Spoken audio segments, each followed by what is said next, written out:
આજે કોંગ્રેસના નેતા ચંદ્રકાંત શ્રીવાસ્તવ અને તેના પત્નીએ મતદાન કર્યું. આજે કોંગ્રેસના નેતા અને પૂર્વ વિપક્ષ નેતા ચંદ્રકાંત શ્રીવાસ્તવે પોતાના ધર્મપત્ની સાથે ચોખંડી શાક માર્કેટ પાસે આવેલા દલિયાવાડી ખાતે મતદાન કર્યું હતું. Reporter Rahul Rajput, YNN news, Vadodara.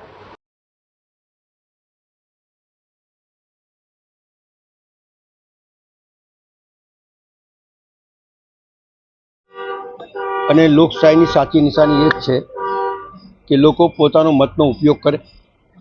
સાચી લોકશાહી આ દેશમાં પ્રસ્થાપિત થાય એ પ્રમાણે લોકોએ મતદાન કરવું જોઈએ.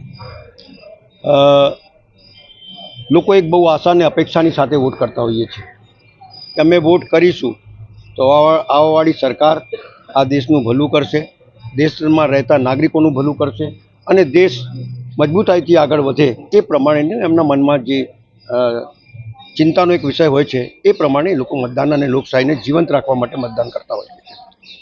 હું ને મારા ધર્મપત્ની અમે લોકો વોટ કરવા આવ્યા છીએ અને એ જ અમારી આશા અને અપેક્ષા છે કે આ મતદાન લોકો પોતાના વિચાર કરે, થિંકિંગ કરે, મનન અને ચિંતન કરે કે આટલા વર્ષોની અંદર આપણને શું મળ્યું, શું મેળવ્યું, કેટલા વાયદા પાર્ટીઓએ કર્યા અને કેટલા પૂરા કર્યા અને કેટલા ખોખલા વાયદા કર્યા જેના લીધે લોકો હેરાન થયા છે. એ બધું ચિંતન કરીને પછી વોટ કરે એવી મારી આશા છે લોકો પાસે અને લોક આ પર્વનો સારી રીતે ઉપયોગ કરે એ જ આશા અને અભિલાષા છે.